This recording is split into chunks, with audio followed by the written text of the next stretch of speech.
Hello, Hojoz here, and today we have a time lapse once again.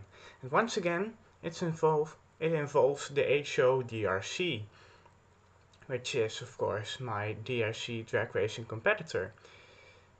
Haha, I said that double.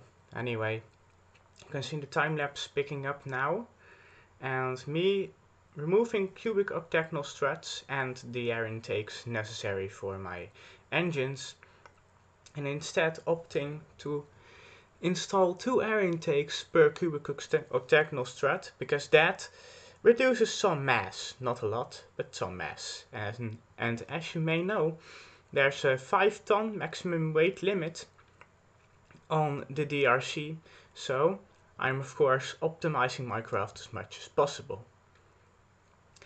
After that, I have changed my fuel to 20, and am now exploring the possibilities to add 2 more extra engines and stay under the 5-ton limit. You can see me adjusting my engines here, because we have a new rule, and the new rule states that you cannot have any parts clipping into the engine bell. Now the original 4 engines do clip in the engine bell, but I pretty much left them out, hoping that JRA would accept that. Because, well, JRA is like that. He's sometimes he's pretty loyal with his. He's pretty lenient, I should say, with his rules. But yeah, here I'm renaming it to Nicole's Juno Heap, and honoring the events that occurred in the Sadar Fighter competition, with her constantly having to jump out several craft, while them being annihilated by other craft, mainly of course the glorious Andromeda Asari. And here you can see me testing it for the first time. There's obviously a tiny weight problem to the rear of the craft, which I'm trying to fix here, but as you can see, it's not getting stable. So I thought, how would I solve such a thing? And eventually I settled on moving 2 engines. Here just exploring the possibilities of tilting those engines to be aesthetically pleasing, but I couldn't tilt those engines to be aesthetically pleasing to me without them clipping. So I had to dump that solution. I also removed our lowermost wing, which I like to call the diffuser, and moved our fuel tank forward. Here, moving those 2 engines to the front spoiler, and seeing if that would solve anything. Accidentally pressing Windows key instead of Z. That was pretty dumb of me. And here I am adjusting the wheels, so we have a wider wheelbase at the front, hopefully getting it more stable, but as you can see, that didn't help. So I tried cambering the wheels a lot, and that still didn't help. As you can see, more explosions. After that, moving the fuel tank might help, I thought to myself. So I moved the fuel tank, removed some struts to again be aesthetically pleasing, and I tried getting the rear wheels a bit higher, which again didn't help, as you can see. A bit lower than with the rear wheels. It's stable, but not by a lot. Removing the extra rear fin, nothing of good result. Now trying some different wheel positions at the front. Still nothing, still keeps exploding. This is just like the previous time lapse, just tweaking a ton. Yes, I deliberately left out that curse word, because YouTube. Fuck YouTube. Oh no, I swear it. I just ruined it for myself. Anyway, I'm just tweaking my downforce levels here, hoping that it would help some with the stability of the craft. Hoping that it would stay planted to the road better. As you can see, it is planted to the road better But yeah, that it was taking off. So I thought, well, maybe less downforce on the front, but then it just really started taking off, and I thought, oh shit, yep, more downforce to the front. Because otherwise, this thing's just taking off. And here I'm just seeing if I can get the aerodynamic stability a bit better, but no. And yeah, you can just see me constantly trying to tweak things. Because well, it keeps running off the runway, and here I'm just thinking, well, maybe if we get some mass to one side,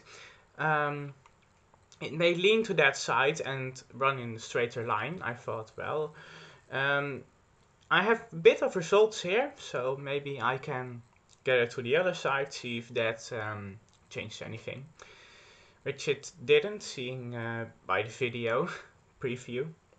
Well, I decided, well, it's definitely changing something. So constantly trying to move the fuel tank, seeing if I can create more stability with the craft. Here's leaning towards the other side. It's going straighter now, so I thought to myself, yes, we're on to a winner here. So I constantly was adjusting the position of the fuel tank, hoping that it would finally run in a straight line. But yeah, that was actually pretty good. Why did I not stick with that? Oh my, why did I not stick with that? Or that? Oh no, fuck. That's just me in a nutshell. I want things perfect, and if things cannot get perfect, then, well, fuck it, I'm adjusting some more things. Here I am trying to get the cubic octagonal strut in a better position, so it can be attached better and more easily. And as you can see, it's just running off the runway again. It's just annoying. That's actually pretty good, but no, not good enough for me.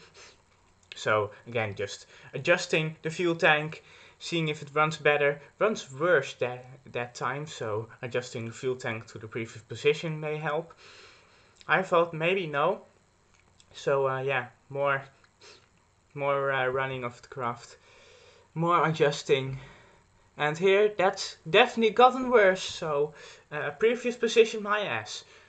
Or just center the thing and see what happens. And nope, that didn't help. That was horrible. So more adjusting. And no, more adjusting of the fuel tank. Need to get it in a straight line. Come on. Please me. And no, just attaching the fuel tank differently didn't help. So maybe the fuel tank's bugged. Nope, it's more changing and running. And that ran off the runway as well. Just so annoying, this.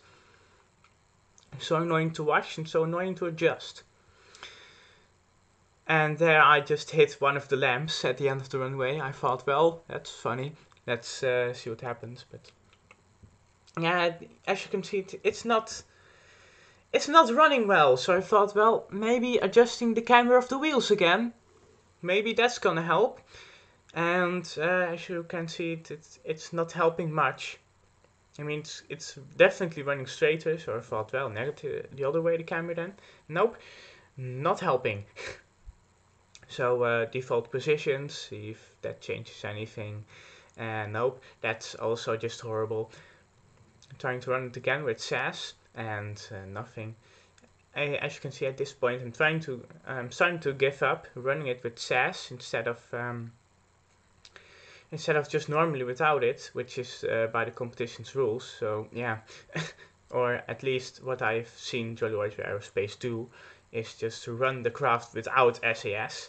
And well, it's not going to benefit my craft. I mean, it's going to run off the runway. It's going to run off the runway hard. And I just tried to get it stable, but eventually I just gave in and thought, well, this craft is only going to run with SAS. and with SAS or SAS, however you want to call it. So eventually I just gave up trying to move the fuel tank so that it would run straight. But as you have seen earlier in the video, it was running straight and was running pretty straight actually.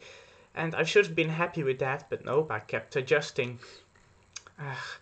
Seeing these time lapses and being like, well, in retrospect, I should have done that better. But yeah, just trying to adjust the damn fuel tank. There's now 50 fuel in the fuel tank instead of 20, which it was before, just because, well, I was too lazy to change the fuel on that, and it seemed to produce better results. So eventually here, you can see, I just gave up. It went pretty straight, so I thought, well, let's submit it.